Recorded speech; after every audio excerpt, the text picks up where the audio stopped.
Kaligtasan at kalusugan ni Mommy ang pundasyon ng isang matatag na kinabukasan ng bawat pamilya. Yan ang naging sentro ng Safe Mothers, Strong Futures event. At para sa buong detalye, panoorin po natin ito. Ang unang 1,000 araw ng buhay ng isang bata ay mahalaga sa kanyang paglaki.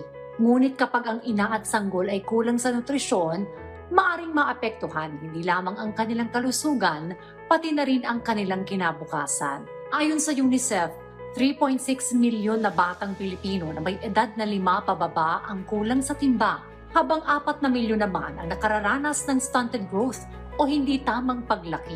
Kaya naman isinulong ng JCI Makati Princess Urduha ang advokasiyang Safe Mothers, Strong Futures Project upang tugunan ang problema ng malnutrisyon sa maraming pamilyang Pilipino.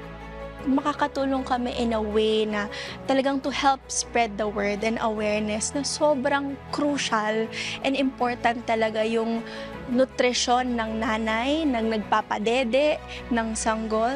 So I think it's really to spread awareness for that as we help these specific communities para makita nila na yung long-term benefit na pagka talagang, we partner with these communities. It starts talaga doon sa mga nanay, lactating moms, sa mga pregnant moms, yung education and also giving them enough supplementation during their pregnancy and after mga anak, healthy breastfeeding.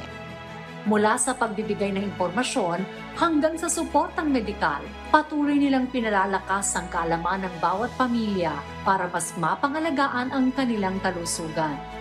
Ang layunin namin ay ma-eliminate yung malnutrition sa mga bata.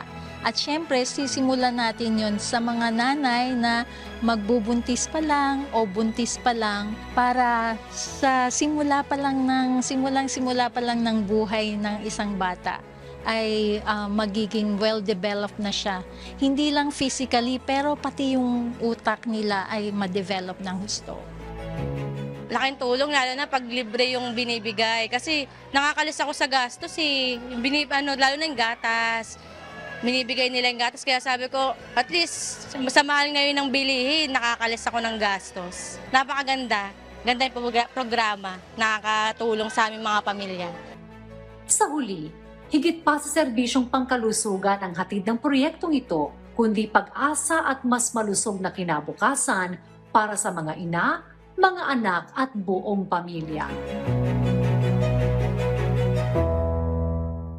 Mula sa maliliit na toy poodles hanggang sa mga malalaking uri nito, talagang hindi maikakaila ang talino at kagandahan ng mga poodles. Pero paano kaya ang giant poodles ang pag-uusapan? Bago natin sagutin ang tanong na yan, panoorin muna natin to. Big size pero forever baby. Malaki man sa inyong paningin, talagang kinagigiliwan pa rin. Yan ang charms ng mga giant poodles. Don't worry dahil hindi sila nakakatakot. Pure cuteness at lambing lang ang baon ni na spring, autumn, storm at wildfire. Samahan kaming makipagkulitan sa kanila ngayong umaga dito lang sa Wednesday Pets Day.